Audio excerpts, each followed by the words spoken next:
E aí, aqui é o Tominha.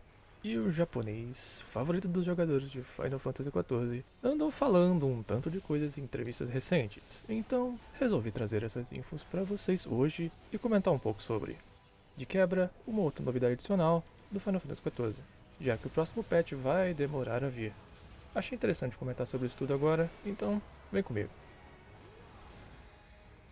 Para começar, o Sr. Yoshida soltou uma que sinceramente não me agradou muito, e já vou comentar o porquê. E foi que ele estava, ou melhor, não estava surpreso pela má recepção da história de Dawn Trail, a nova expansão do FF14, e que na verdade já estava até prevendo isso. Até onde eu apurei, a história foi a coisa mais decepcionante da expansão até agora, e torçamos para que, que fique por aí mesmo, né? Apesar de muita gente não ter gostado da dificuldade do primeiro tier das Rage Savage também, que está, digamos, fácil. Porém, aparenta estar divertido para a maioria que jogou, ao que tudo indica. Agora, quanto à fala dele em si, meu problema com ela, se me permitem colocar aqui, claro, é que ele acabou de falhar duas vezes em dois jogos importantes da franquia.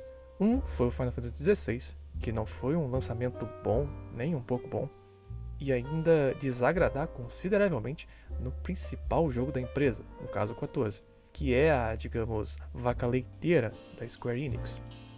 O ponto-chave aqui é que a história de Final Fantasy XIV é provavelmente a coisa mais importante do jogo, e no momento em que você falha no principal produto da empresa que você trabalha e solta uma dessas, me deixa um pouco, digamos, preocupado. Porém, na mesma entrevista, ele explica mais detalhes, o que deixa claro que ele sabe o que está acontecendo, como a forma, digamos, fraca de representar Wuklamati, potencialmente criando uma reprovação da comunidade. Para quem não sabe, o Wuklamati é tecnicamente a personagem principal da história de Dawn Trail e provavelmente o personagem que o pessoal mais reprovou, digamos assim. Eu particularmente gosto do Yoshi P.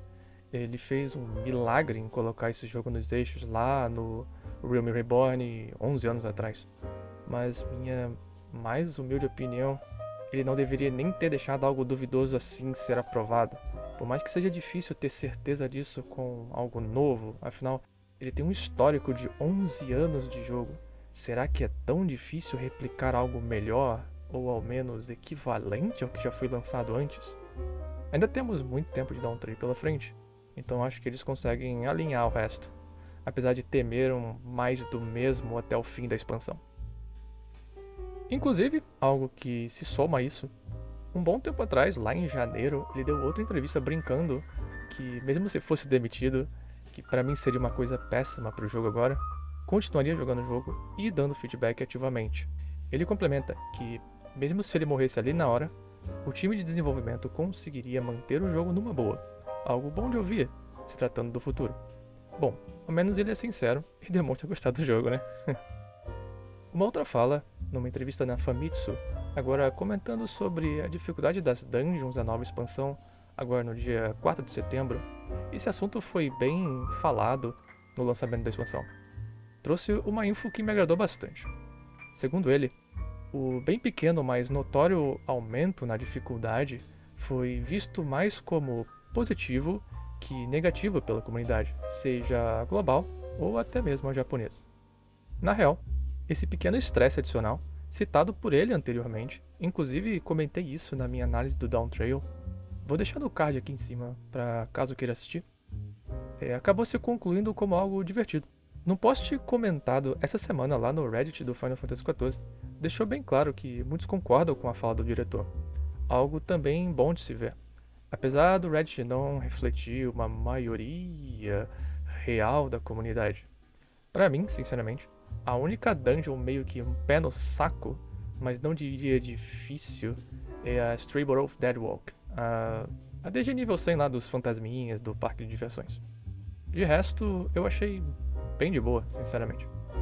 E um extra, saiu ontem, dia 6, um grande artigo assinado pelo próprio Yoshida, falando um tanto sobre os modelos dos personagens que sofreram várias mudanças na atualização gráfica que teve. Basicamente, um monte de coisas que eles estão arrumando e que ainda vão fazer. Tecnicamente, uma prestação de contas, já que essa era uma das novidades mais comentadas pela Square desde que começaram a falar de Dawn Trail. E ainda tem um tanto de coisa para ajustar. Realmente tem ainda os bugzinhos, muitos itens ainda estão no visual antigo. Tá, eu diria que está até atrasado isso aí. E de quebra, não é uma fala do Yoshi P, mas saíram imagens numa apresentação da PAX West, agora dia 31 de agosto, pouco tempo atrás, uma semana atrás, do que seria um protótipo do planejador de raids do jogo, algo que tinha sido anunciado também, pelo menos a intenção, que pra mim parece mais uma cópia crua da interface do Masked Carnival e dos Blue Mages, numa interface que não parece muito prática. Poxa, Square, sim, vamos colocar um pouco mais de força aí, né? Um adendo importante: se essa funcionalidade não for, como eu falei, prática e visualmente não for satisfatório, o pessoal só vai continuar usando o que já existe na internet. E todo mundo, todo esse trabalho que foi aplicado, toda essa energia, não vai ter servido de nada e vai ser esquecido, igual o gravador de instâncias lá, que provavelmente ninguém usa, ao menos no PC. E ainda também mostraram uma amostra dos tão requisitados balões de chat. Tem uma galera pedindo isso há bastante tempo já, e bom, vai ser menos um plugin aí pro pessoal usar no jogo, né, Yoshi? Enfim, o futuro do Final Fantasy XIV parece estar em boas mãos, mas ainda quero saber o que vou lançar no próximo patch. Por aqui aguardamos. Comenta aí o que achou disso tudo. Não esquece aquele likezinho maroto para ajudar o amigo. E se inscreve, vai ajudar bastante. E também para receber mais conteúdo. Por fim, fiquem bem e até a próxima.